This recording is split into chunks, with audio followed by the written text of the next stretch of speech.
Let's hear about this RSA. Let's take us from the beginning. Let's talk about the saga.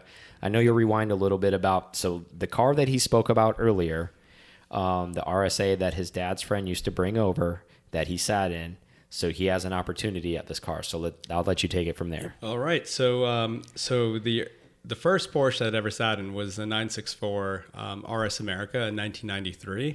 That was the first sports car I'd ever sat in. That was the first exotic car I'd sat in, the first supercar, whatever label you want to put on it. That car was the one. It belonged to one of my father's really, really close friends. It was the car that inspired, all this interest, all this motivation, the whole Porsche / exotic car flame or explosion or whatever you want to call it. So long story short, unfortunately he passes away. The car kind of disappears. So it's been about 10, 12 years since I've even, heard about the car, saw the car, knew anything about the car. We find out, my father finds out that, all of his friends' possessions, cars, property, whatever, are going to the estate. The estate is going through an auction.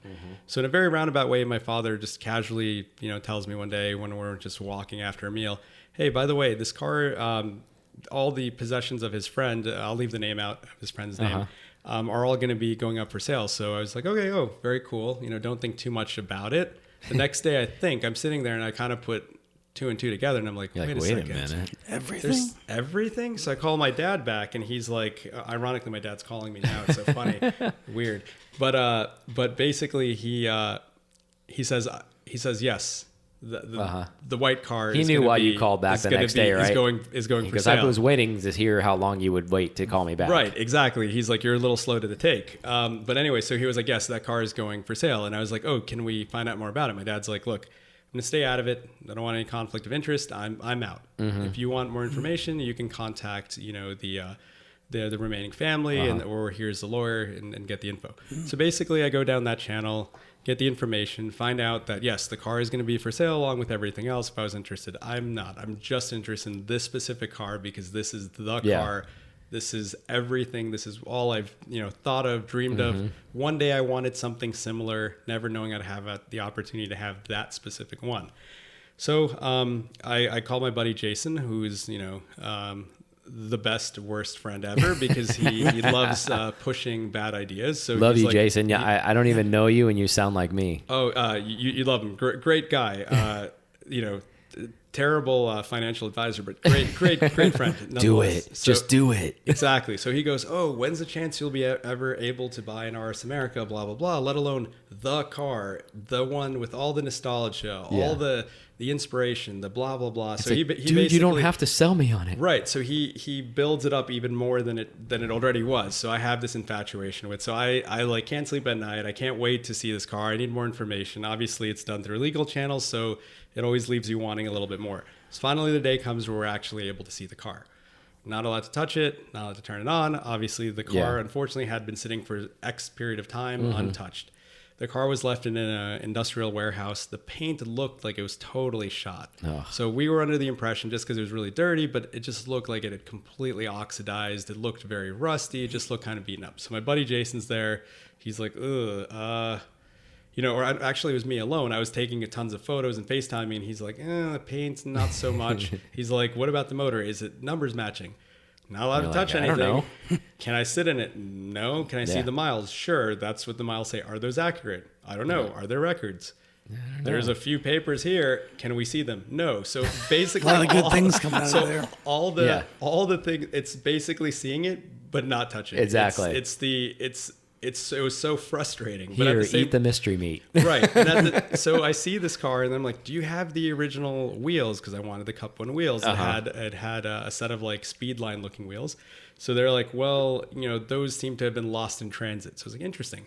Do you have the original seats? Well, those might be in storage or they might have been lost in transit. So I know that my father's friend was extremely, extremely meticulous with this car. Yeah. So I knew that he'd kept everything. I knew in my mind that everything was, the car was serviced the way it should have been. He was very, very, in a good way. At least you had that on your side, right? So I had that so on you my knew side. a little bit about you're like, look, this dude loved this car. Absolutely. So, but there was a lot of faith to that. There was a lot of like, I am sure, but am I sure? Yeah. So there was a lot Yeah, of... so you're like second guessing. You're right, like, so you're like well, second guessing. So my buddy's like, Jason's like, why don't his you look health under was the car? declining, so you're maybe... You're like, the car wasn't driven for a few years, and then unfortunately it had been even a few years after his death. So we're looking at many years of the car never being just cranked. sitting still, yeah. So Jason's like, go underneath the car. I was like, there's no oil. So he's like, well, starve for oil then. That's not a good thing. He's like, the car should be leaking a lot. Yeah. So, I asked, the place where it was stored, any fluid ever come out of this car? They're like, no, it's fantastic. We pushed it around the shop because it was left in neutral,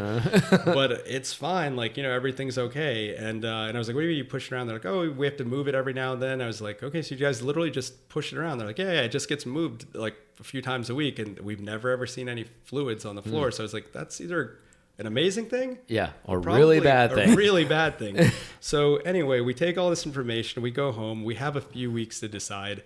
Those few weeks, sucked. And just the waiting, very eloquent term. Yeah. But it was tough because I was obsessed with this car. I was like, wow, I'm actually getting the opportunity to potentially purchase it and bring it home. And at the same time, I thought there was like a 2% chance this was going to happen, maybe even less, because I was like, this is not going to happen. Exactly. First of all, I'm not going to win the silent auction. Yeah. So we get word through roundabout ways that a lot of local dealerships are bidding on it. I'll leave it at that. I'm not going to name any names, but so it's like, all right, so I got to contend with heavy hitters at this point, right? So I find out that all the heavy hitters are looking at the car. Everyone's interested. The miles are low.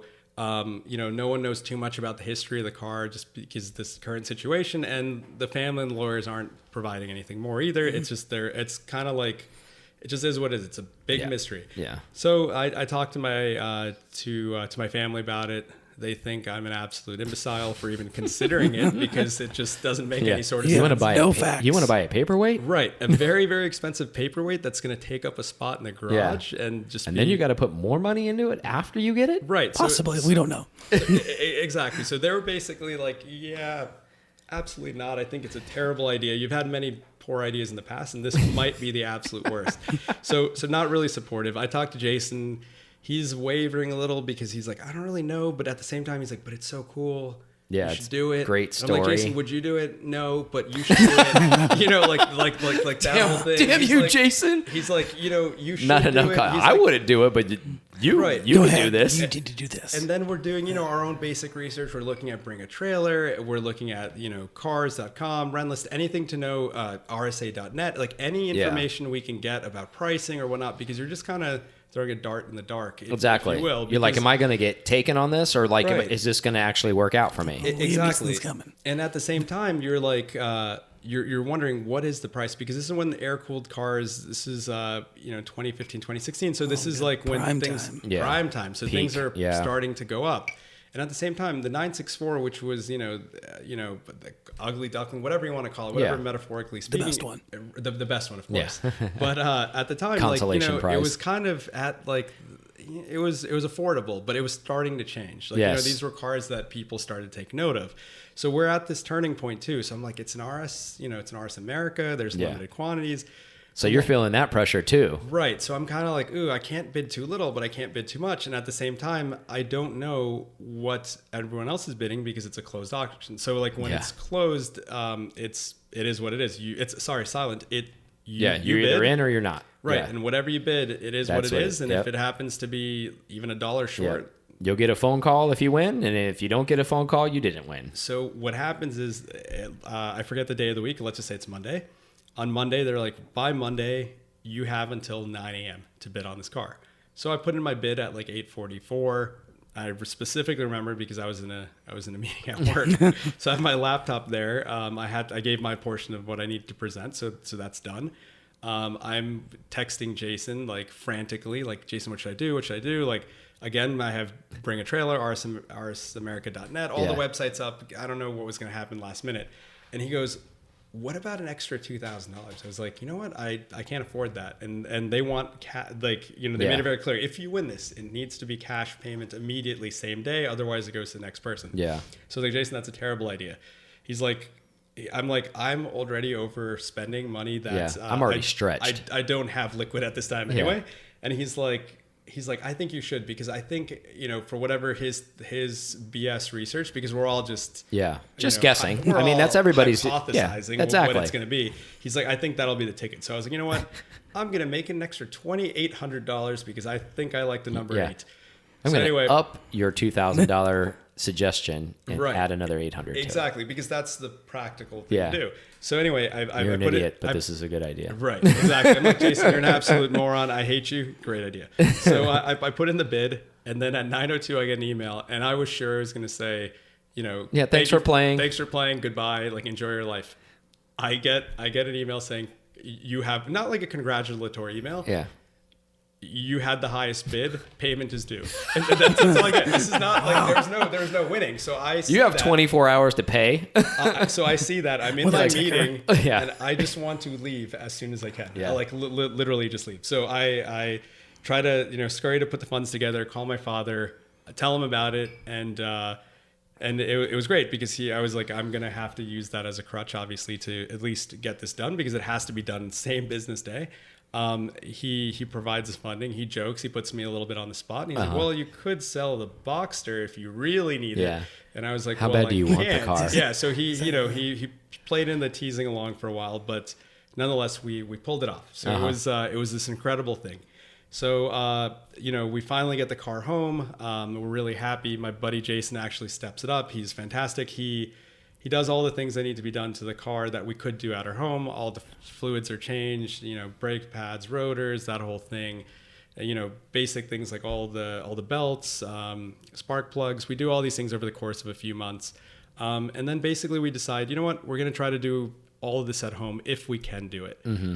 We find out that the car is not leaking, not because it didn't have oil, but because it had probably just been sealed. It has that tight. It's been fine. It has like not, a tiger. Literally that. So it has never ever leaked oil, and it always runs fine. So the car, the first time we cranked it like up, a factory freak. It was a gem. It's a gem. Like it's a true gem. The car is completely Before we get too far along that, like, not to cut you off, I like the part that you told me earlier, like when we were offline. So let's rewind back to your dad, how you kind of bamboozled him with the car that was a paperweight, and then when the car showed up, like, ple's tell us his reaction. I just love that. No, it's amazing. And I think there's a photo actually on Renlist, because he's sitting in the house with it's funny. So in his mind, I was like, oh, the car's not been turned on. It's not a big deal. It'll definitely turn on. Everything's fine. Jason said it's okay. My dad trusts Jason. I don't know why.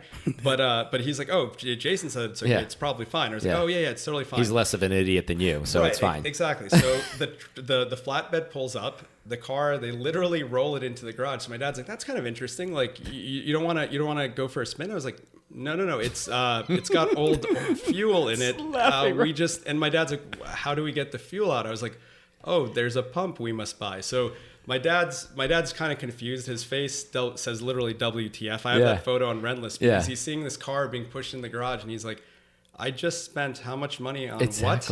A non-running vehicle? A non-running vehicle. And then the subsequent days, there's a new Amazon box at our home, or some Harbor Freight, or some sort of box showing up in order for us to do this work. There's a lift that shows up. All these sorts of crazy things. So parts are starting to show up. Right. So my dad's like, interesting. I made an investment in something that should have worked, was a running car, and now I'm having like this whole at my home, like this entire garage being built. Rebuilt. Out of nowhere. It'll pay dividends later on. Right, exactly. I was like, Dad. He's probably thinking to himself, he's like, lesson learned. I should have asked you if this was a running car. He's like, I didn't lie to you. Right. You never asked me if it was running. Exactly. I was like, oh, Jason says it's fine. Yeah. It'll work. Yeah. It'll work. But it is what it is. Luckily, my dad is semi-reasonable, I will say. Mm-hmm. And he believed in the dream. And what's interesting is he's not a car person. Like, given the fact that we've had very mundane cars growing up, that again, in a fair sense, reliability, safety, and then the economy of the purchase, which I think is generational. My dad's the same way. He's just like, why are you buying a depreciating asset that costs that much money? Exactly. It makes zero sense. Exactly. That's a bad investment. And this was very unique because I was trying to explain to my father, because we did buy it at a relatively decent price. Again, we put in a lot of money into the car, and it is what it is. But I was trying to explain to him that this is going to be one of the rare circumstances where he buys an older car that will actually appreciate. Exactly. And it has already done that in that sort of sense. So, he was kind of intrigued Instant with the idea. equity.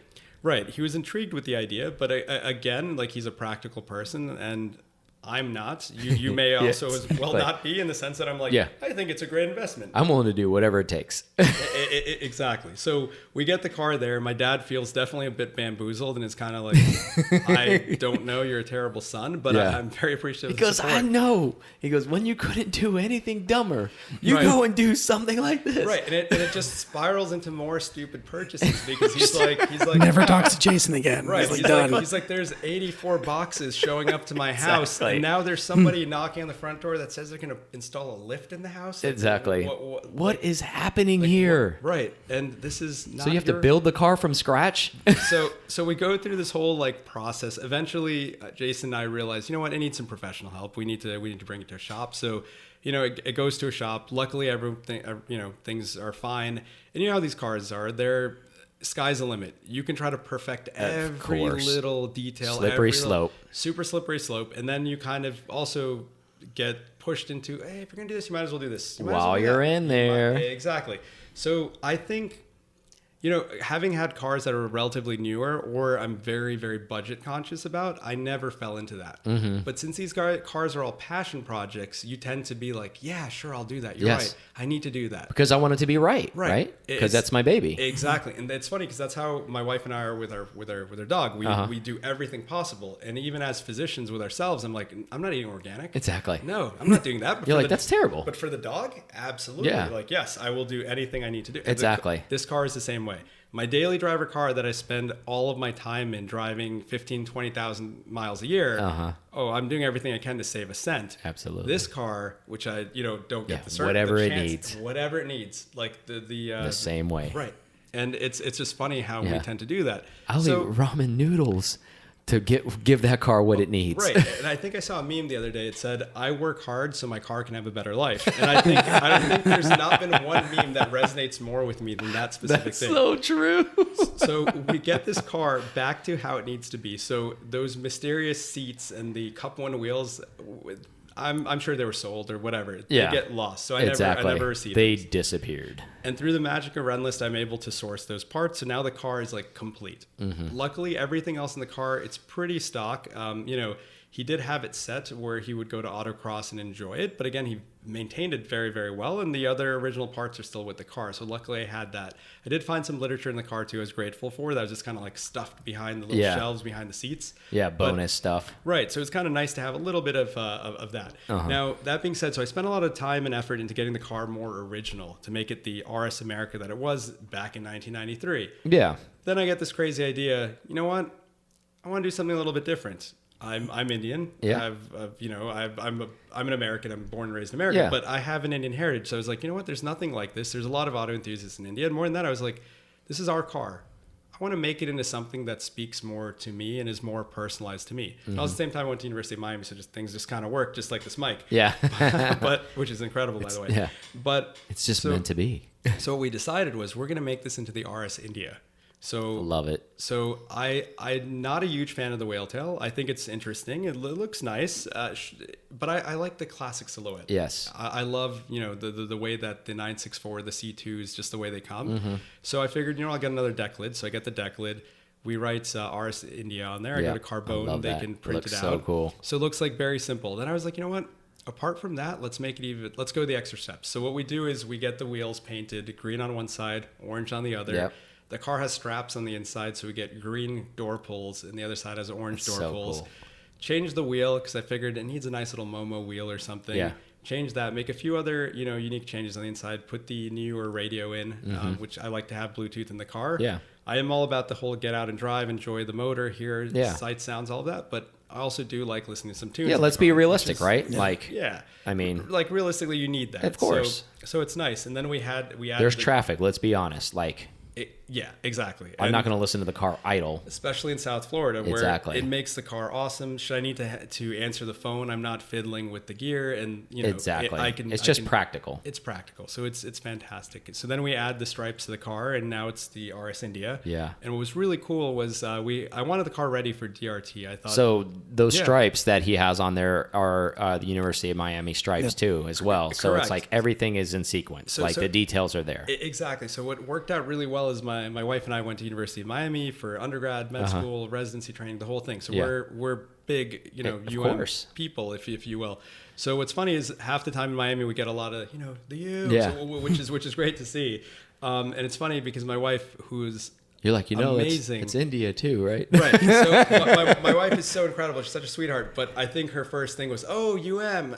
And I was like, oh God, because she's also we're both of Indian of heritage. But again, I just thought that was so perfect for the whole thing. So we get a lot of the U. We also get a lot of the India thing. Yeah. And what was really cool was we wanted the car to be completely ready for DRT this year. So the week before, I think Magnus Walker happened to come to one of our events. Yeah, I think he was there the week before, like hanging out right before he went over to Paris or something like that. Right. So we have this thing called Sip and Discuss, getting back into the car culture. So the Rosatos set up this event, about once every other month, where not only on a Sunday do we meet, but we also meet on like a Thursday at like a cool brewery that has good parking, and we talk about some automotive topic.